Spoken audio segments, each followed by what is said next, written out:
ನಮಸ್ಕಾರ. ಕರ್ನಾಟಕ ದಿನಕ್ಕೆ ಸ್ವಾಗತ. ನಾನು ತೇಜಸ್ವಿನಿ. ಈಗ ಹೆಡ್ಲೈನ್ಸ್. ಜೈನ ಧರ್ಮ ಜೀವಂತಕ್ಕೆ ಸಂರಕ್ಷಣೆ ಮುಖ್ಯ, ಕೇವಲ ಉಪದೇಶದಿಂದ ಇದು ಅಸಾಧ್ಯ. ಅರ್ಚಕ ಸಮ್ಮೇಳನದ ಸರ್ವಾಧ್ಯಕ್ಷ ಡಾಕ್ಟರ್ ಪಾದೂರು ಕರೆ. ಕೃಷಿ ಉಳಿದಲ್ಲಿ ಮಾತ್ರ ದೇಶ ಉಳಿಯಲು ಸಾಧ್ಯ, ಯುವಕರಿಗೆ ಕೃಷಿ ಬಗ್ಗೆ ಜಾಗೃತಿ ಅಗತ್ಯ. ಶಾಸಕ ಸಿಮೆಂಟ್ ಮಂಜು ಹೇಳಿಕೆ. ಅನ್ನಭಾಗ್ಯ ಯೋಜನೆಯಲ್ಲಿ ಕಳಪೆ ಅಕ್ಕಿ, ಕಸ ಮಿಶ್ರಿತ ಕಳಪೆ ಅಕ್ಕಿ ರಾಗಿ ವಿತರಣೆ ಖಂಡಿಸಿ ಪ್ರತಿಭಟನೆ.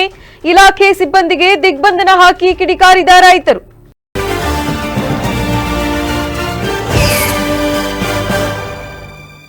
ಶ್ರಾವಣಬೆಳಗುಳ ಜೈನ ಧರ್ಮ ಇಂದು ಜೀವಂತವಾಗಿ ಉಳಿದಿರುವುದಕ್ಕೆ ಕಾರಣ ಕೇವಲ ತೀರ್ಥಂಕರರ ಉಪದೇಶ ಮಾತ್ರವಲ್ಲ, ಅದನ್ನು ಸಂರಕ್ಷಿಸಿ ಸಂಹಿತಗೊಳಿಸಿರುವುದು ಎಂದು 5ನೇ ದಕ್ಷಿಣ ಭಾರತ ಅರ್ಚಕ ಸಮ್ಮೇಳನದ ಸರ್ವಾಧ್ಯಕ್ಷ ಡಾಕ್ಟರ್ ಪಾದೂರು ಸುದರ್ಶನ ಕುಮಾರ್ ಇಂದ್ರ ತಿಳಿಸಿದ್ದಾರೆ. ಶ್ರೀ ಕ್ಷೇತ್ರ ಶ್ರವಣಬೆಳಗುಳದಲ್ಲಿ ಜನವರಿ 6 ಮತ್ತು 7ರಂದು ನಡೆಯುತ್ತಿರುವ 5ನೇ ದಕ್ಷಿಣ ಭಾರತ ದಿಗಂಬರ ಜೈನ ಅರ್ಚಕ ಸಮ್ಮೇಳನದಲ್ಲಿ ಮಾತನಾಡಿದ ಅವರು, ಅಹಿಂಸೆ, ಅಪರಿಗ್ರಹ ಮತ್ತು ಅನೇಕ ಹಂತದ ದಿವ್ಯ ಸಂದೇಶವನ್ನು ಲೋಕಕ್ಕೆ ನೀಡಿದ ತೀರ್ಥಂಕರ ಪರಂಪರೆಯ ಪುಣ್ಯಭೂಮಿ ಶ್ರೀ ಕ್ಷೇತ್ರ ಶ್ರವಣಬೆಳಗುಳದಲ್ಲಿ ಇಂದು ನಾವು ದಕ್ಷಿಣ ಭಾರತ ಮಟ್ಟದ ಜೈನ ಅರ್ಚಕ ಸಮ್ಮೇಳನಕ್ಕೆ ಸೇರಿರುವುದು ಅತ್ಯಂತ ಧನ್ಯತೆಯ ವಿಷಯವಾಗಿದೆ. ಜೈನ ಧರ್ಮವು ಸಂಯಮ, ಶ್ರದ್ಧೆ ಮತ್ತು ಶಾಸ್ತ್ರಾನುಸರಣೆಯ ಮೇಲೆ ನಿಂತ ಶಾಶ್ವತ ಧರ್ಮ. ಧರ್ಮದ ಆಚರಣಾತ್ಮಕ ರೂಪವನ್ನು ಸಮಾಜದೊಳಗೆ ಜೀವಂತವಾಗಿರಿಸುವ ಮಹತ್ತರ ಹೊಣೆಗಾರಿಕೆ ಹಾಗೂ ಜೈನ ಧರ್ಮದ ಜೀವಂತ ಹರಿವನ್ನು ಸಮಾಜದೊಳಗೆ ನಿರಂತರವಾಗಿ ಸಾಗಿಸುವಲ್ಲಿ ಪುರೋಹಿತ, ಪಂಡಿತ, ಅರ್ಚಕ, ಉಪಾಧ್ಯಾಯ ಮತ್ತು ಇಂದ್ರ ಇವರ ಮೇಲಿದೆ ಎಂದು ತಿಳಿಸಿದರು. ಇನ್ನೇಂದ್ರ ಭಕ್ತಿಯನ್ನು ಆಚರಣಾತ್ಮಕ ಸಮಾಜಕ್ಕೆ ತಲುಪಿಸುವವನು ಅರ್ಚಕನೇ ಎಂದು ಸ್ಪಷ್ಟಪಡಿಸಲಾಗಿದೆ. ಇನ್ನು ಉಪಾಧ್ಯಾಯನು ಧರ್ಮ ಶಿಕ್ಷಣದ ದೀಪಸ್ತಂಭ. ಅವನು ಮಂತ್ರ, ವಿಧಿ, ಶಾಸ್ತ್ರಗಳನ್ನು ತರಬೇತಿಯಾಗಿ ಮುಂದಿನ ಪೀಳಿಗೆಗೆ ನೀಡುವವನು.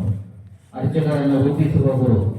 ಮಹಾಪುರಾಣಗಳಲ್ಲಿ ಉಪಾಧ್ಯಾಯನನ್ನು ವಿದ್ಯಾದಾನಿಯನ್ನು ಮೋಕ್ಷ ಮಾರ್ಗ ಪ್ರದರ್ಶಕ ಎಂದು ಗೌರವಿಸಲಾಗಿದೆ. ಇನ್ನು ಇಂದ್ರ, ಜೈನ ಆಚರಣೆಯಲ್ಲಿ ಇಂದ್ರ ಎಂಬುದು ಕೇವಲ ದೇವತೆಯಲ್ಲ, ಅದು ಧರ್ಮ.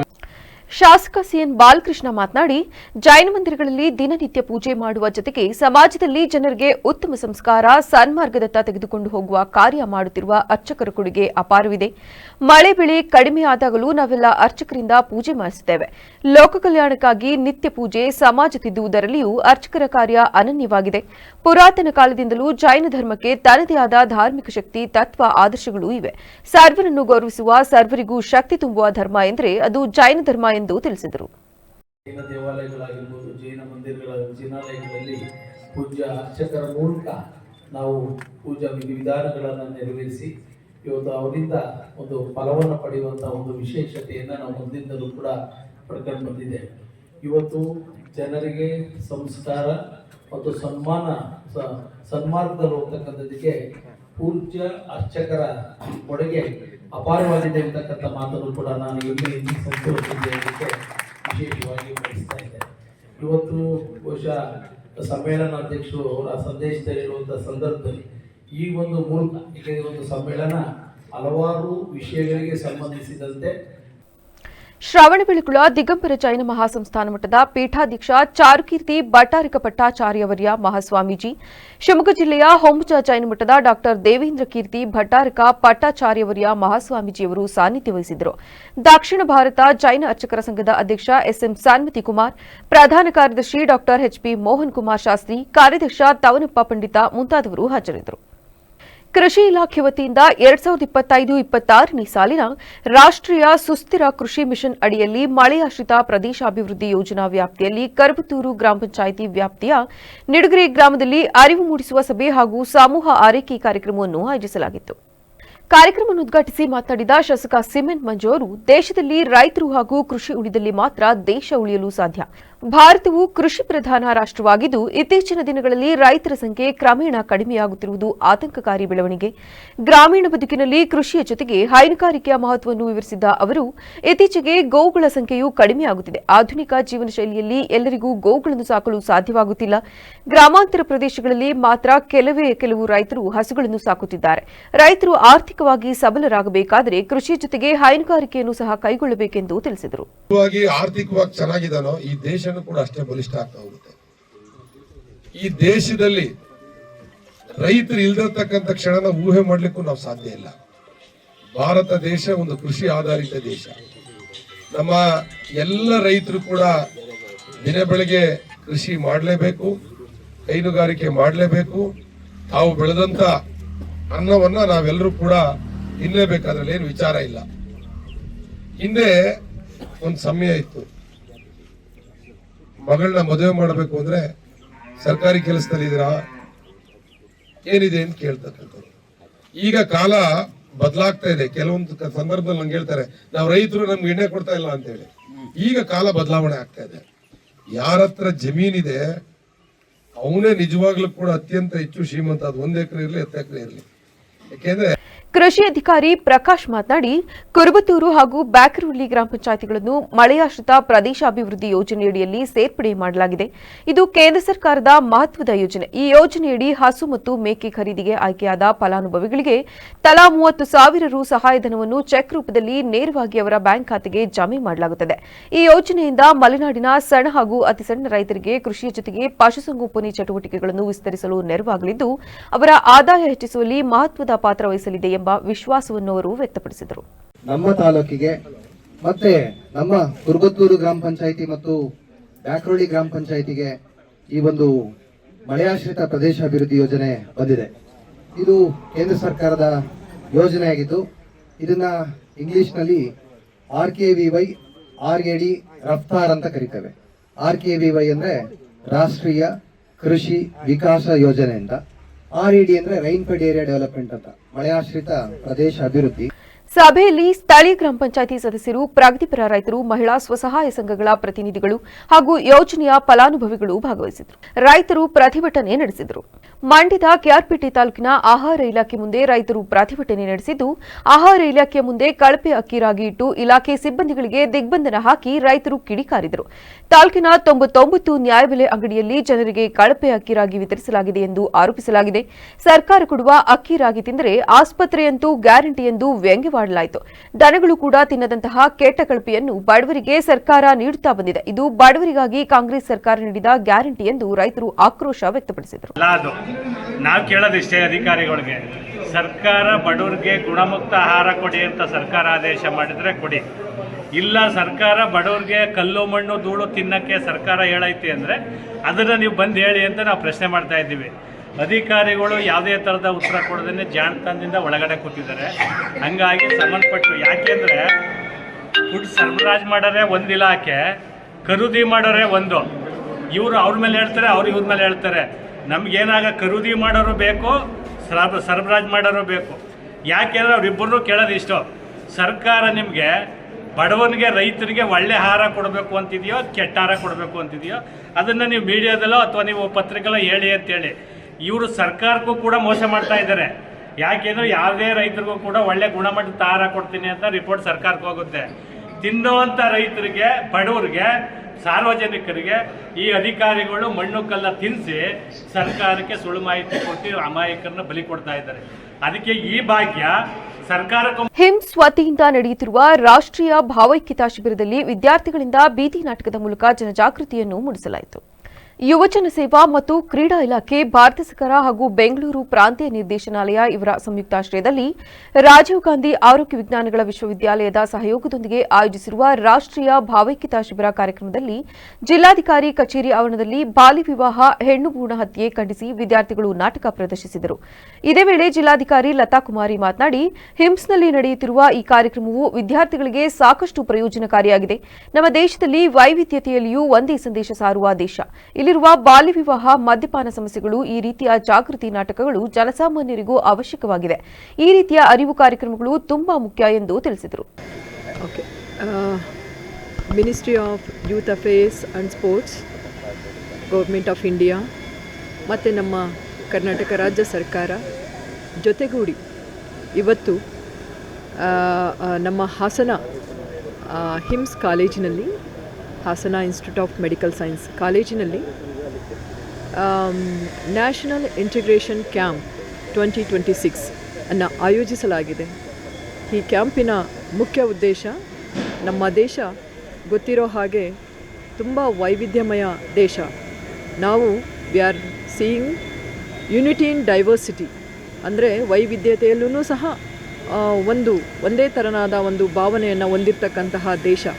ಹಾಗಾಗಿ ಈ ಸ್ಪಿರಿಟನ್ನು, ಈ ಅನುಭೂತಿಯನ್ನು ಮತ್ತು ಈ ಸಂದೇಶವನ್ನು ನಾವು ಜಗತ್ತಿಗೆ ನೀಡಲಿಕ್ಕೆ ಹೊರಡ್ತಾ ಇದ್ದೇವೆ. ಕಾರ್ಯಕ್ರಮದಲ್ಲಿ doctor Raghavendra Prasad, doctor Prakash, hymns ರಾಷ್ಟ್ರೀಯ ಭಾವೈಕ್ಯತಾ ಶಿಬಿರಾಧಿಕಾರಿ ನಿಚಿತ ಕುಮಾರಿ ಸೇರಿದಂತೆ ಇತರರು ಹಾಜರಿದ್ದರು. ಕಾಫಿ ಬೆಳೆಗಾರರಲ್ಲಿ ವಿಷಮುಕ್ತ ಉತ್ಪಾದನೆಯನ್ನು ಸುಸ್ಥಿರವಾಗಿ ಹೇಗೆ ಮಾಡುವುದು ಎಂಬುದನ್ನು ಕಾಫಿ ಸಂಸ್ಕೃತಿ 2 ಕೃಷಿ ಸಮಾವೇಶ ಕಾರ್ಯಕ್ರಮವನ್ನು ಹಮ್ಮಿಕೊಳ್ಳಲಾಗಿದೆ ಎಂದು ಅಧ್ಯಕ್ಷ ಡಾಕ್ಟರ್ ಪ್ರದೀಪ್ ತಿಳಿಸಿದ್ದಾರೆ. ಸುದ್ದಿಗೋಷ್ಠಿಯಲ್ಲಿಂದು ಮಾತನಾಡಿದ ಅವರು, ನಮ್ಮ 7 ಬಿನ್ ಟೀಮ್ ವತಿಯಿಂದ ಇದೇ ಜನವರಿ 16ರಂದು ಸಕಲೇಶಪುರದ ಒಕ್ಕಲಿಗರ ಸಮುದಾಯ ಭವನದಲ್ಲಿ ಒಂದು ದಿನದ ತರಬೇತಿ ಶಿಬಿರವನ್ನು ಆಯೋಜಿಸಲಾಗಿದ್ದು, ಕಾರ್ಯಕ್ರಮಕ್ಕೆ ಕ್ಯೂ ಗ್ರೀಟರ್ ಆಗಿ ಹೆಸರುವಾಸಿಯಾಗಿರುವ ಸುನಾಲಿನಿ ಮೆನನ್, ಕಾಫಿ ಮಂಡಳಿಯ ಕೂರ್ಮಾರಾವ್, ಎಂಜೆ ದಿನೇಶ್, ಪೂರ್ಣೇಶ್, ಜಿಲ್ಲಾಧಿಕಾರಿ ಲತಾ ಕುಮಾರಿ ಸೇರಿದಂತೆ ಇತರೆ ಗಣ್ಯರು ಆಗಮಿಸಲಿದ್ದಾರೆ ಎಂದರು. ಚೇರ್ಮನ್ ಧರ್ಮರಾಜ್ ಮಾತನಾಡಿ, ನಮ್ಮ 7 ಬಿನ್ ಟೀಮ್ 8 ಸಮಾನ ಮನಸ್ಕರು ಸೇರಿ ಭಾರತೀಯ ಕಾಫಿ ಉತ್ಪಾದನೆಯ ಪರಂಪರೆಯನ್ನು ಜಾಗತಿಕ ಮಟ್ಟದಲ್ಲಿ ಸದೃಢಗೊಳಿಸುವ ನಿಟ್ಟಿನಲ್ಲಿ ಯೋಚಿಸಿ ಯೋಜನೆ ತಯಾರಿ ಮಾಡಿಕೊಂಡಿದೆ. ವಿಷಮುಕ್ತ ಉತ್ಪಾದನೆ, ಸುಸ್ಥಿರ ಕೃಷಿ, ನಿಖರ ಕೃಷಿ ಪದ್ಧತಿ, ಮರಗಳ ಸಂರಕ್ಷಣೆ, ವಿಜ್ಞಾನ ಬಳಸಿ ಕೃಷಿ, ಯುವಕರನ್ನು ಕೃಷಿಯಲ್ಲಿ ಪುನಃ ತೊಡಗಿಸುವುದು ಹೇಗೆ ಎಂಬುದನ್ನು ತಿಳಿಸಲಾಗುವುದು. ಕಾಫಿಯಲ್ಲಿ ಮೌಲ್ಯವರ್ಧನೆಗೆ ಹೆಚ್ಚು ಅವಕಾಶಗಳಿವೆ. ಪ್ರಸಕ್ತದಲ್ಲಿ ಗ್ರಾಹಕರ ರುಚಿ ಮತ್ತು ಅಭಿರುಚಿಗಳು ಬದಲಾಗುತ್ತಿವೆ. ಇದಕ್ಕೆ ಅನುಗುಣವಾಗಿ ಯಾವುದೇ ಕೃಷಿಕರು ಕೃಷಿಯಲ್ಲಿ ಬದಲಾವಣೆ ಮಾಡಿಕೊಳ್ಳಬೇಕು ಮತ್ತು ಗ್ರಾಹಕರ ಬೇಡಿಕೆ ಪೂರೈಸಬೇಕು. ಇತ್ತೀಚಿನ ದಿನಗಳಲ್ಲಿ ಹವಾಮಾನ ಬದಲಾವಣೆ ದೊಡ್ಡ ಸವಾಲಾಗಿ ಕೃಷಿಕರಿಗೆ ಸಂಕಷ್ಟ ಬರುತ್ತಿದೆ. ಇವುಗಳನ್ನು ಎದುರಿಸಲು ನಮ್ಮ ಬೆಳೆಗಾರರನ್ನು ವೈಜ್ಞಾನಿಕ ತಿಳುವಳಿಕೆಯ ಮುಖಾಂತರ ದೃಢವಾಗಿ ಮಾಡುವುದು 7 ಬಿನ್ ಟೀಮ್ ತಂಡದ ಗುರಿ ಎಂದು ತಿಳಿಸಿದರು. ಮಣ್ಣಿನ ಸಂರಕ್ಷಣೆ ಮಾಡೋದು, ಮರಗಳ ಸಂರಕ್ಷಣೆ ಮಾಡುವುದು ಮತ್ತು ಸುಸ್ಥಿರ ಕೃಷಿ ಮತ್ತು ನಿಖರ ಕೃಷಿ, ಪ್ರಿಸಿಷನ್ ಅಗ್ರಿಕಲ್ಚರಿಗೆ ನಾವು ಆದ್ಯತೆ ಕೊಟ್ಟು ಈ 7 ಬಿನ್ ಟೀಮ್ನ ನಾವು ಹುಟ್ಟುಹಾಕಿದ್ವಿ. ಸೊ ಇದರಲ್ಲಿ ಇನ್ನೂ ಒಂದು ಮುಖ್ಯ ಉದ್ದೇಶ ಏನಂದರೆ ಯುವಕರನ್ನು ಕೃಷಿಗೆ ಮತ್ತೆ ವಾಪಸ್ ತರಬೇಕು. ಈ ನಿಟ್ಟಿನಲ್ಲಿ ನಾವು 7 ಬಿನ್ ಟೀಮು ನಾವು ಕೆಲಸ ಮಾಡ್ತಾಯಿದ್ದೀವಿ. ನಾವು ಪ್ರತಿ ವರ್ಷ ಬ್ಯಾಚು ಒಂದೊಂದು ಬ್ಯಾಚು ಮಾಡ್ತೀವಿ. ಅದ್ರ ಬಗ್ಗೆ ನಮ್ಮ ಚೇರ್ಮನ್ ಅವರು ಹೇಳ್ತಾರೆ ಮುಖ್ಯವಾದ ವಿಚಾರ. ಸೊ ಈ ನಿಟ್ಟಿನಲ್ಲಿ ನಮ್ಮದು ಒಂದು ಉದ್ದೇಶ ಏನಿದೆ, ನಾಲೆಡ್ಜ್ ಶೇರಿಂಗ್ ಅಂತ. ಸೊ ಈ ನಾಲೆಡ್ಜ್ ಶೇರಿಂಗ್ ಅನುಸರಣವಾಗಿ ನಾವು 16ನೇ ತಾರೀಕು, ಈ ತಿಂಗಳ 16ನೇ ತಾರೀಕು ಒಂದು ಸಿಂಪೋಸಿಯಂನ ಮಾಡ್ತಾಯಿದ್ದೇವೆ. ಈ ಸುದ್ದಿಗೋಷ್ಠಿಯಲ್ಲಿ ಉಪಾಧ್ಯಕ್ಷ ತೀರ್ಥ ಮಲ್ಲೇಶ್, ಮಹೇಶ್, ಕೆಎನ್ ಸುಬ್ರಹ್ಮಣ್ಯ, ಮುರಳೀಧರ್ ಇನ್ನಿತರರು ಹಾಜರಿದ್ದರು. ಕಂದಾಯ ಇಲಾಖೆಯ ಕಾಯ್ದೆಗಳಲ್ಲಾಗಿರುವ ಬದಲಾವಣೆಗಳ ಬಗ್ಗೆ ಇಲಾಖೆ ಸಿಬ್ಬಂದಿಗಳು ಹಾಗೂ ಜನರಲ್ಲಿ ಜಾಗೃತಿ ಇರಬೇಕೆಂದು ಜಿಲ್ಲಾ ಉಸ್ತುವಾರಿ ಕಾರ್ಯದರ್ಶಿ ನವೀನ್ ರಾಜ್ ಸಿಂಗ್ ತಿಳಿಸಿದ್ದಾರೆ. ಜಿಲ್ಲಾಡಳಿತದ ವತಿಯಿಂದ ಹಾಸನಾಂಬ ಕಲಾಕ್ಷೇತ್ರದಲ್ಲಿ ಆಯೋಜಿಸಲಾಗಿದ್ದ ಕಂದಾಯ ಕಾರ್ಯಾಗಾರವನ್ನು ಉದ್ಘಾಟಿಸಿ ಮಾತನಾಡಿದ ಅವರು, ಕರ್ನಾಟಕ ಭೂಕಂದಾಯ ನಿಯಮಗಳು 1966ಕ್ಕೆ ತಿದ್ದುಪಡಿಗಳ ಕುರಿತು ಜಿಲ್ಲೆಯ ಎಲ್ಲಾ ಕಂದಾಯ ಅಧಿಕಾರಿಗಳಿಗೆ ಮತ್ತು ಸಿಬ್ಬಂದಿಗಳಿಗೆ ಮಾಹಿತಿ ಇರಬೇಕು. ಜನರ ಸಮಸ್ಯೆಗಳನ್ನು ಹೇಗೆ ನಿಭಾಯಿಸಬೇಕು ಹಾಗೂ ಅದಕ್ಕೆ ಸಂಬಂಧಪಡುವ ಯೋಜನೆಗಳ ಅರಿವು ಮುಖ್ಯ ಎಂದು ತಿಳಿಸಿದರು. You always remember, you are the most important department. ಬೇರೆ ಡಿಪಾರ್ಟ್ಮೆಂಟ್ ಇದ್ದರೆ ಕೂಡ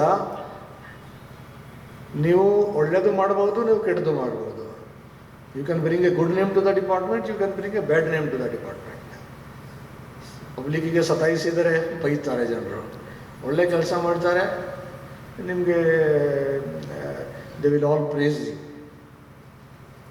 ಸೊ ಆವಾಗಿಂದ land revenue act I think 1964 ಮೊದಲೇ, ಈಗ 2023 ಎಲ್ಲ ಬದಲಾವಣೆ ಆಗಿದೆ.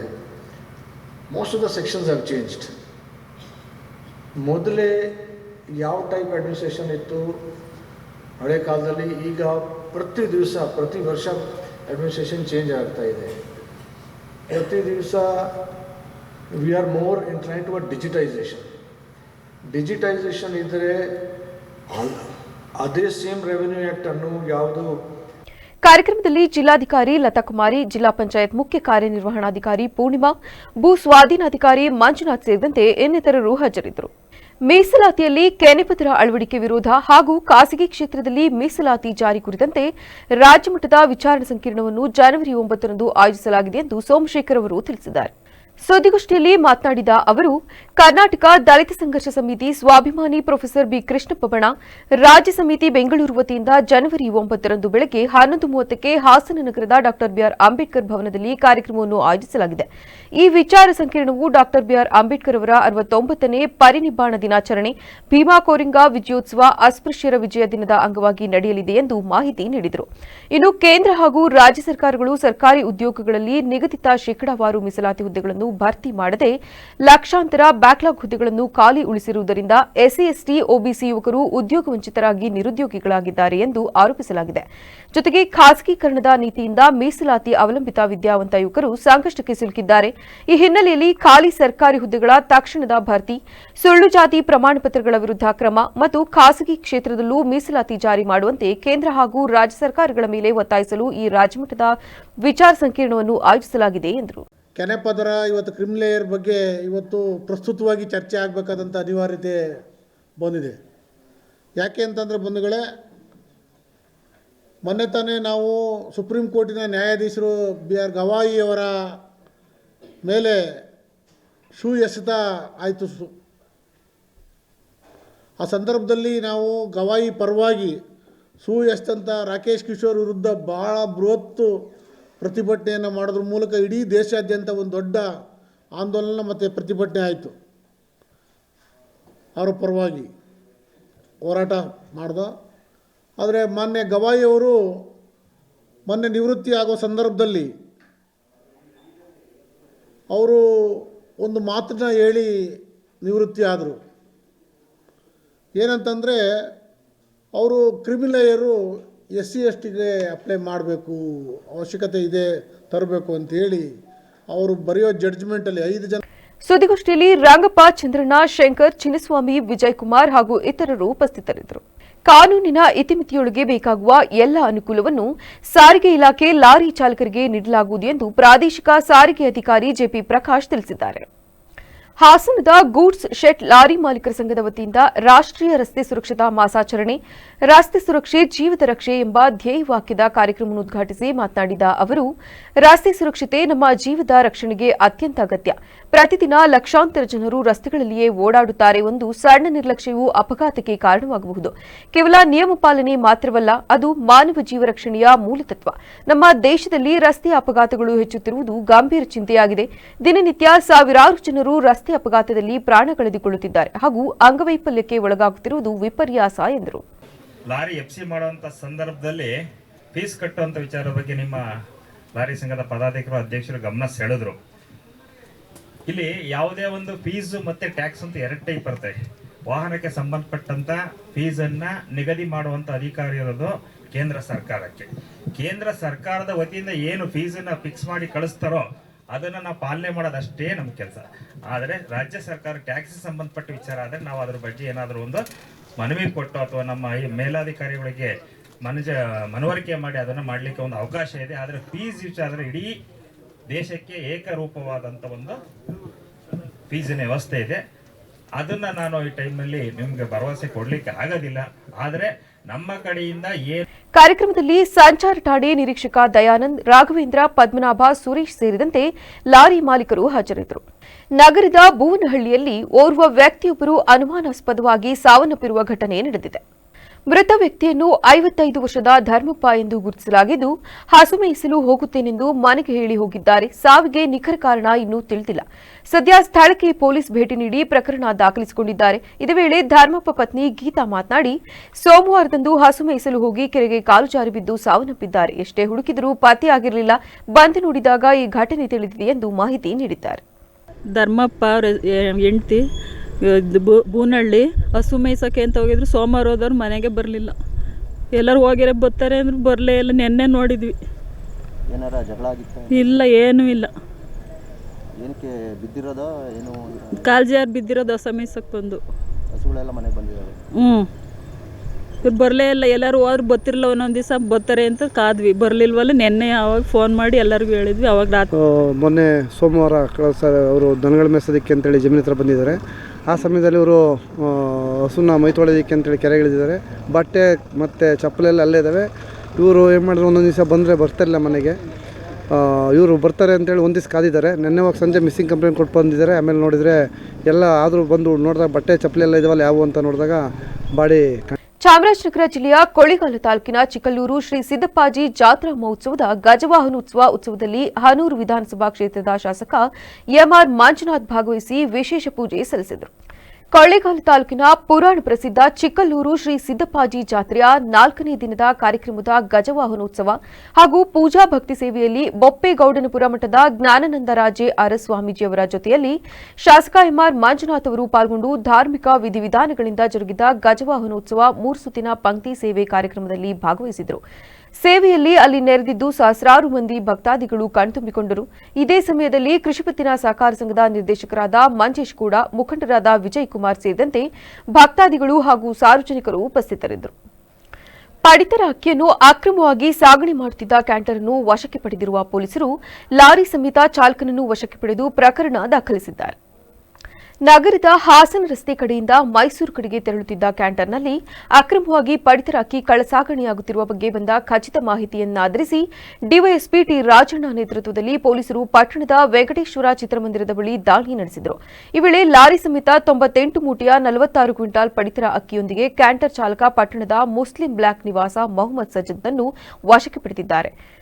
ಲಾರಿಯಲ್ಲಿ ಸಾಗಣೆ ಮಾಡುತ್ತಿದ್ದ ಅಕ್ಕಿಯು ನೇರ ಗೋಡೌನ್ನಿಂದ ತೆಗೆದುಕೊಂಡು ಹೋಗುತ್ತಿದ್ದು, ಯಾವುದೇ ದಾಖಲೆ ಇಲ್ಲದೆ ಸಾಗಣೆ ಮಾಡುತ್ತಿರುವುದರ ಬಗ್ಗೆ ಖಚಿತ ಮಾಹಿತಿ ಆಧರಿಸಿ ಲಾರಿಯನ್ನು ತಡೆದು ಪರಿಶೀಲಿಸಲಾಯಿತು. ಪಡಿತರ ಅಕ್ಕಿಯ ಚೀಲದ ಸರ್ಕಾರಿ ಹೊಲಿಗೆಯನ್ನು ಬಿಚ್ಚದೆ ಚೀಲ ಸಮೇತ ಅಕ್ಕಿಯನ್ನು ಅಕ್ರಮವಾಗಿ ಸಾಗಿಸಲಾಗುತ್ತಿದ್ದು, ಆರಕ್ಷಕ ವೃತ್ತ ನಿರೀಕ್ಷಕ ಶಿವಪ್ರಕಾಶ್, ಆಹಾರ ಇಲಾಖೆ ಇನ್ಸ್ಪೆಕ್ಟರ್ ಕುಮಾರ್, ಸುರೇಶ್ ಮತ್ತು ಸಿಬ್ಬಂದಿ ವರ್ಗದವರು ಹಾಜರಿದ್ದರು.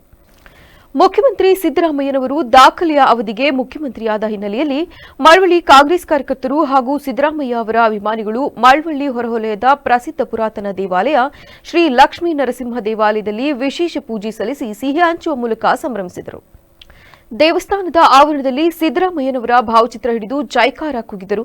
ಈ ವೇಳೆ ರಾಜ್ಯ ಕುರುಬರ ಸಂಘದ ಉಪಾಧ್ಯಕ್ಷ ಪುಟ್ಟಬಸವಯ್ಯ ಮಾತನಾಡಿ, ಬಡವರ ಹಾಗೂ ಹಿಂದುಳಿದ ವರ್ಗಗಳ ಕಾಳಜಿ ಇರುವ ದೀರ್ಘಾವಧಿ ಮುಖ್ಯಮಂತ್ರಿಯಾಗಿ ಸೇವೆ ಸಲ್ಲಿಸುತ್ತಿರುವ ಸಿದ್ದರಾಮಯ್ಯನವರಿಗೆ ದೇವರು ಆರೋಗ್ಯ ಆಯುಷು ಕರುಣಿಸಲಿ, ಜೊತೆಗೆ ರಾಜ್ಯದ ಜನತೆಗೆ ಸಕಾಲದಲ್ಲಿ ಮಳೆ ಬೆಳೆಯಾಗಿ ಜನರು ಸಮೃದ್ಧವಾಗಿರಲಿ ಎಂದು ದೇವರಲ್ಲಿ ಬೇಡಿಕೊಳ್ಳುತ್ತೇನೆ ಎಂದರು.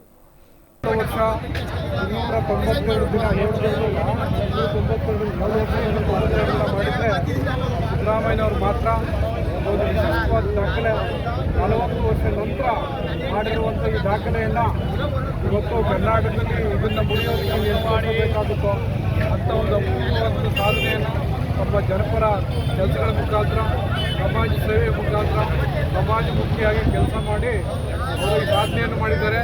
ಅವರು ಹೇಳ್ತಾರೆ, ನಾನು ಯಾವುದೇ ದಾಖಲೆ ಮುಗಿಯೋದಕ್ಕೋಸ್ಕರ ನಾನು ರಾಜಕಾರಣ ಮಾಡ್ತಾ ಇಲ್ಲ, ನಾನು ಖುಷಿಗೋಸ್ಕರ ರಾಜಕಾರಣ ಮಾಡ್ತೀನಿ, ಜನಗಳ ಸೇವೆ ಮಾಡೋದೇ ನನ್ನ ಖುಷಿ, ಜನಗಳಿಗೋಸ್ಕರ ನಾನು. ಈ ವೇಳೆ ಬ್ಲಾಕ್ ಕಾಂಗ್ರೆಸ್ ಅಧ್ಯಕ್ಷ ಸಿಪಿ ರಾಜು ಮಾತನಾಡಿ, ನಮ್ಮ ನಾಯಕ ಹಾಗೂ ಶಾಸಕ ನರೇಂದ್ರ ಸ್ವಾಮಿಯವರ ಆಶಯದಂತೆ ಇಂದು ಮಾರಿಹಳ್ಳಿ ಶ್ರೀ ಲಕ್ಷ್ಮೀ ನರಸಿಂಹಸ್ವಾಮಿ ದೇವಸ್ಥಾನದಲ್ಲಿ ಪೂಜೆ ಸಲ್ಲಿಸಿದ ಬಳಿಕ ಸಿಹಿ ಹಂಚಲಾಗಿದೆ. ಸಿದ್ದರಾಮಯ್ಯನವರು ಇನ್ನಷ್ಟು ಅವಧಿ ಮುಖ್ಯಮಂತ್ರಿಯಾಗಲು ದೇವರು ಆಯುಷು ಆರೋಗ್ಯ ಕರುಣಿಸಲಿ ಎಂದರು. ಸನ್ಮಾನ್ಯ ರಾಜ್ಯದ ಮುಖ್ಯಮಂತ್ರಿಗಳಾದಂಥ ಸಿದ್ದರಾಮಯ್ಯ ಸಾಹೇಬರು ಅತಿ ಹೆಚ್ಚಿನ ದೀರ್ಘಾವಧಿ ಮುಖ್ಯಮಂತ್ರಿಯಾಗಿ ಈ ರಾಜ್ಯದಲ್ಲಿ ಸೇವೆಯನ್ನು ಸಲ್ಲಿಸ್ತಾ ಇದ್ದಾರೆ. ಆ ಒಂದು ನಿಟ್ಟಿನಲ್ಲಿ ನಮ್ಮ ಶಾಸಕರ ಮಾರ್ಗದರ್ಶನದಂತೆ ನಾವೆಲ್ಲರೂ ತಾಲೂಕಿನ ಕಾಂಗ್ರೆಸ್ ಕಾರ್ಯಕರ್ತರೆಲ್ಲರೂ ಸೇರಿ ಶ್ರೀ ಲಕ್ಷ್ಮೀ ನರಸಿಂಹಸ್ವಾಮಿ ದೇವಸ್ಥಾನದಲ್ಲಿ ಸಿದ್ದರಾಮಯ್ಯ ಸಾಹೇಬರಿಗೆ ಆಯುಸ್ಸು ಆರೋಗ್ಯವನ್ನು ಕೊಟ್ಟು ಈ ನಾಡಿನ ಜನತೆಗೆ. ಇನ್ನು ಇದಲ್ಲದೆ ಮಳವಳ್ಳಿ ಪಟ್ಟಣದ ಕೆಎಸ್ಆರ್ಟಿಸಿ ಬಸ್ ನಿಲ್ದಾಣದಲ್ಲಿ ಸಾರ್ವಜನಿಕರಿಗೆ ಸಿಹಿ ಹಂಚಿ ಸಂಭ್ರಮಿಸಿದರು. ಈ ವೇಳೆ ಕಾಂಗ್ರೆಸ್ ಜಿಲ್ಲಾ ಉಪಾಧ್ಯಕ್ಷ ಜಯಣ್ಣ, ಬ್ಲಾಕ್ ಕಾಂಗ್ರೆಸ್ ಅಧ್ಯಕ್ಷ ಸಿಪಿ ರಾಜು, ದೊಡ್ಡಯ್ಯ, ಮಾಜಿ ಅಧ್ಯಕ್ಷ ದೇವರಾಜು, ಕುರುಬರ ಸಂಘದ ತಾಲೂಕು ಅಧ್ಯಕ್ಷ ನಾಗರಾಜು ಸೇರಿದಂತೆ ಹಲವರು ಹಾಜರಿದ್ದರು. ಸುಪ್ರಸಿದ್ಧ ಮೂಗೂರು ತ್ರಿಪುರ ಸುಂದರಿ ಅಮ್ಮನವರ ಜಾತ್ರೆಯಲ್ಲಿ ಭಕ್ತಾದಿಗಳಿಗೆ ಕಳೆದ 5 ದಿನಗಳು ಬೆಳಗಿನ ತಿಂಡಿ, ಮಧ್ಯಾಹ್ನದ ಊಟ ಹಾಗೂ ರಾತ್ರಿ ಸಿಹಿ ಊಟ ನೀಡುವ ಮೂಲಕ ಅನ್ನಸಂತರ್ಪಣೆ ಮಾಡಲಾಯಿತು. ಮಂಡ್ಯ ಜಿಲ್ಲೆ ಮದ್ದೂರು ತಾಲೂಕಿನ ಬ್ಯಾಡಹಳ್ಳಿಯ ಜಾತ್ರೆಗೆ ಸಹಸ್ರಾರು ಸಂಖ್ಯೆಯಲ್ಲಿ ಭಕ್ತಾದಿಗಳು ಆಗಮಿಸಿದ್ದಾರೆ. ಮಾಜಿ ಸಚಿವರು ಹಾಗೂ ಸಂಸದರಾಗಿದ್ದ ಸಿಎಸ್ ಪುಟ್ಟರಾಜುರವರ ಸಹಕಾರದಲ್ಲಿ ಸಹಸ್ರಾರು ಸಂಖ್ಯೆಯ ಭಕ್ತಾದಿಗಳಿಗೆ ಭಕ್ತಾದಿಗಳ ಹಸಿವನ್ನು ನೀಗಿಸಿದರೆಂದು ಸ್ಮರಿಸಿದರು. ತ್ರಿಪುರ ಸುಂದರಿ ಅಮ್ಮನವರು ಬೇಡಿದ್ದೆಲ್ಲವನ್ನು ಕರುಣಿಸುತ್ತಿದ್ದಾರೆ. ಅವಳ ಸೇವೆಯನ್ನು ನಮ್ಮ ಗ್ರಾಮಸ್ಥರು ಎಲ್ಲರೂ ಸೇರಿ ಅನ್ನಸಂತರ್ಪಣೆ ಕಾರ್ಯದಲ್ಲಿ ತೊಡಗಿಸಿಕೊಂಡಿದ್ದೇವೆಂದಿದ್ದಾರೆ. ಪ್ರತಿ ವರ್ಷವೂ ಅಮ್ಮನವರ ಸೇವೆಯಲ್ಲಿ ಯುವ ಸಮೂಹ ನಾ ಮುಂದು ತಾ ಮುಂದು ಎನ್ನುವ ರೀತಿಯಲ್ಲಿ ಹಗಲಿರುಳು ಸೇವೆ ಸಲ್ಲಿಸಿದ್ದು, ತಾಯಿಯು ಕರುನಾಡಿನ ಎಲ್ಲರನ್ನೂ ಕಾಪಾಡಲಿ ಎಂದು ಭಕ್ತಗಣ ತಿಳಿಸಿದೆ. ಕೆಆರ್ಪೇಟೆ ಪಟ್ಟಣದ ತೇರ್ಣ ಬೀದಿಯಲ್ಲಿರುವ ಮನೆಯೊಳಗೆ ಅಕ್ರಮವಾಗಿ ಸೇರಿಕೊಂಡಿರುವ ಮಾನಸಿಕ ಅಸ್ವಸ್ಥ ಚಂದ್ರಶೇಖರ್ನಿಂದ ಮನೆ ಬಿಡಿಸಿಕೊಡುವಂತೆ ಮನೆಯೊಡತಿ ವಿಶಾಲಾಕ್ಷಿ ಪೊಲೀಸರ ಮೊರೆ ಹೋಗಿದ್ದಾರೆ. ಕೆಆರ್ಪೇಟೆ ಪಟ್ಟಣದ ಶ್ರಾವಣಬೆಳಗೊಳ ರಸ್ತೆಯ ತೇರ್ನ ಬೀದಿಯಲ್ಲಿರುವ ವಿಶಾಲಾಕ್ಷಿ ಉಮೇಶ್ ಅವರಿಗೆ ಸೇರಿರುವ ಮನೆಯಲ್ಲಿ ಬಾಡಿಗೆಯಲ್ಲಿದ್ದ ಮುಸ್ಲಿಂ ಕುಟುಂಬದವರನ್ನು ಹೆದರಿಸಿ ಬೆದರಿಸಿ ಅಕ್ರಮವಾಗಿ ಮನೆಯೊಳಗೆ ಸೇರಿಸಿಕೊಂಡಿರುವ ದಕ್ಷಿಣಮೂರ್ತಿಯವರ ಮಗ ಚಂದ್ರಶೇಖರ್ ಅವರ ವಿರುದ್ಧ ಕೆಆರ್ಪೇಟೆ ಪಟ್ಟಣ ಪೊಲೀಸರು ಕಾನೂನು ಕ್ರಮ ಕೈಗೊಂಡು ವಿಶಾಲಾಕ್ಷಿಯವರ ಕುಟುಂಬಕ್ಕೆ ಸೂಕ್ತ ರಕ್ಷಣೆ ನೀಡುವಂತೆ ವಕೀಲ ವಿಶ್ವನಾಥ್ ಪತ್ರಿಕಾಗೋಷ್ಠಿಯಲ್ಲಿ ಒತ್ತಾಯಿಸಿದರು. ಮಾನಸಿಕ ಅಸ್ವಸ್ಥನಂತೆ ವರ್ತಿಸುತ್ತಿರುವ ಚಂದ್ರಶೇಖರ್ ವಿಧವೆಯಾಗಿರುವ ವಿಶಾಲಾಕ್ಷಿಯವರಿಗೆ ಸೇರಿರುವ ಮನೆಯಲ್ಲಿ ಬಾಡಿಗೆಯಲ್ಲಿದ್ದ ಮುಸ್ಲಿಂ ಕುಟುಂಬವನ್ನು ಖಾಲಿ ಮಾಡಿಸಿರುವುದಲ್ಲದೆ ಅಕ್ರಮವಾಗಿ ಮನೆ ಸೇರಿಕೊಂಡು ಈ ಮನೆ ನನ್ನದು ಎಂದು ಮಂಡವಾದ ಮಾಡುತ್ತಿದ್ದಾನೆ. ಸದರಿ ಮನೆಯ ಮಾಲೀಕತ್ವಕ್ಕೆ ಸಂಬಂಧಿಸಿದಂತೆ ಕೆಆರ್ಪೇಟೆ ಪಟ್ಟಣದ ಜೆಎಂಎಫ್ಸಿ ಸಿವಿಲ್ ನ್ಯಾಯಾಲಯದಲ್ಲಿ ಪ್ರಕರಣವು ದಾಖಲಾಗಿದ್ದು, ನ್ಯಾಯಾಲಯವು ತೀರ್ಪು ನೀಡುವವರೆಗೆ ಚಂದ್ರಶೇಖರ್ ಅಕ್ರಮವಾಗಿ ಮನೆಯೊಳಗೆ ನುಸುಳಿರುವುದನ್ನು ಖಾಲಿ ಮಾಡಬೇಕೆಂದು ವಕೀಲ ವಿಶ್ವನಾಥ್ ಆಗ್ರಹಿಸಿದರು. ಸತ್ಯ ಏನು ಅನ್ನೋದು ಹೇಳ್ಬೇಕು. ನಮ್ಮ ಅಪ್ಪ ಮಾದೇವರು ಅವ್ರು ಹೇಳೋದೇ ಇಲ್ಲ. ಬರೀ ಒಂದು ಡಿಗ್ರಿ ಐತೆ ಅಂತಾರೆ. ಡಿಗ್ರಿ ಯಾರ ಮೇಲೆ ತರಬೇಕು? ಯಾರು ಓನರ್ ಆಗೋದ್ರೆ ಅವ್ರ ಮೇಲೆ ಡಿಗ್ರಿ ತರಬೇಕು. ಓದಿ ಕೋರ್ಟಲ್ಲಿ ಕೇಸ್ ನಡೀತೈತೆ. ಕೇಸ್ ನಡೀಬೇಕಾದ್ರೆ ಕಾಯ್ಬೇಕಾಗಿತ್ತು. ಇಷ್ಟು ಆಕ್ರವಾಗಿ ಹಾಕಿ ಹೋಗ್ಬೇಕಾಗಿತ್ತು. ಕೋರ್ಟ್ ಒಂದು ತೀರ್ಪು ಕೊಡೋದು. ಇನ್ನು ಜಾರಿ ಈಗ 14/1/26 ಕೇಸ್ ಐತೆ. ಪತ್ರಿಕಾಗೋಷ್ಠಿಯಲ್ಲಿ ಭಾಗವಹಿಸಿದ್ದ ಮನೆಯ ಮಾಲೀಕರಾದ ವಿಶಾಲಾಕ್ಷಿ ಮಾತನಾಡಿ, ನಮ್ಮ ಒಡೆತನದ ಮನೆಯೊಳಗೆ ಅಕ್ರಮವಾಗಿ ಪ್ರವೇಶ ಮಾಡಿ ಮನೆಯ ಮಾಲೀಕನೇ ನಾನು ಎಂದು ಮಂಡುವಾದ ಮಾಡುತ್ತಿರುವ ಚಂದ್ರಶೇಖರ್ ಹೆಂಗಸರು ಎನ್ನುವುದನ್ನು ಗಮನಿಸದೆ ನಮ್ಮನ್ನು ಅವಾಚ್ಯ ಶಬ್ದಗಳಿಂದ ನಿಂದಿಸಿ ಹಲ್ಲೆ ಮಾಡಲು ಮುಂದಾದಾಗ ಕೆಆರ್ಪೇಟೆ ಪಟ್ಟಣ ಪೊಲೀಸ್ ಠಾಣೆಯ ಆರಕ್ಷಕ ನಿರೀಕ್ಷಕರಾದ ಸುಮಾರಾಣಿಯವರಿಗೆ ದೂರವಾಣಿ ಕರೆ ಮಾಡಿ ಮಾನಸಿಕ ಅಸ್ವಸ್ಥ ಚಂದ್ರಶೇಖರ್ನಿಂದ ನಮಗೆ ರಕ್ಷಣೆ ನೀಡುವಂತೆ ಮನವಿ ಮಾಡಿದ ಹಿನ್ನೆಲೆಯಲ್ಲಿ ಸುಮಾರಾಣಿಯವರು ಸ್ಥಳಕ್ಕೆ ಆಗಮಿಸಿ ನಮ್ಮನ್ನು ನಿಂದಿಸುತ್ತಿದ್ದಾರೆಂದು ತಿಳಿಸಿದರು.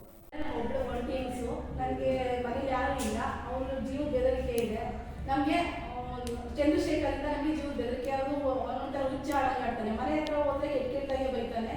ಅಸಭ್ಯವಾಗಿ ಏನೇನೋ ಇನ್ನೊಂದ್ಸಲ ಮನೆ ಬಂದ್ರೆ ನೀನೇನೋ ಮಾಡ್ತೀನಿ ಹಂಗೆ ಹಿಂಗೆ ಅಂತೆಲ್ಲ ಎದುರಿಸಿದ್ದ. ಹಂಗಾಗಿ SP ಅವರಿಂದ ನಾನು ಅವನಿಂದ ಜೀವ ಭಯ ಇದೆ. ನಾನು SP ಅವರಿಂದ ನನಗೆ ರಕ್ಷಣೆ ಬೇಕು. ಪತ್ರಿಕಾಗೋಷ್ಠಿಯಲ್ಲಿ ಮನೆಯ ಬಾಡಿಗೆದಾರರಾದ ಮುಸ್ಲಿಂ ಕುಟುಂಬದವರು ಹಾಗೂ ವಿಶಾಲಾಕ್ಷಿ, ಬೆಲ್ಲದ ನಂದಣ್ಣ ಮತ್ತಿತರರು ಉಪಸ್ಥಿತರಿದ್ದರು. ಈಗ ಮತ್ತೊಮ್ಮೆ ಹೆಡ್ಲೈನ್ಸ್. ಜೈನ ಧರ್ಮ ಜೀವಂತಕ್ಕೆ ಸಂರಕ್ಷಣೆ ಮುಖ್ಯ, ಕೇವಲ ಉಪದೇಶದಿಂದ ಇದು ಅಸಾಧ್ಯ. ಅರ್ಚಕ ಸಮ್ಮೇಳನದ ಸರ್ವಾಧ್ಯಕ್ಷ ಡಾ ಪಾದೂರು ಕರೆ. ಕೃಷಿ ಉಳಿದಲ್ಲಿ ಮಾತ್ರ ದೇಶ ಉಳಿಯಲು ಸಾಧ್ಯ, ಯುವಕರಿಗೆ ಕೃಷಿ ಬಗ್ಗೆ ಜಾಗೃತಿ ಅಗತ್ಯ. ಶಾಸಕ ಸಿಮೆಂಟ್ ಮಂಜು ಹೇಳಿಕೆ. ಅನ್ನಭಾಗ್ಯ ಯೋಜನೆಯಲ್ಲಿ ಕಳಪೆ ಅಕ್ಕಿ, ಕಸ ಮಿಶ್ರಿತ ಕಳಪೆ ಅಕ್ಕಿ ರಾಗಿ ವಿತರಣೆ ಖಂಡಿಸಿ ಪ್ರತಿಭಟನೆ. ಇಲಾಖೆ ಸಿಬ್ಬಂದಿಗೆ ದಿಗ್ಬಂಧನ ಹಾಕಿ ಕಿಡಿಕಾರಿದ ರೈತರು.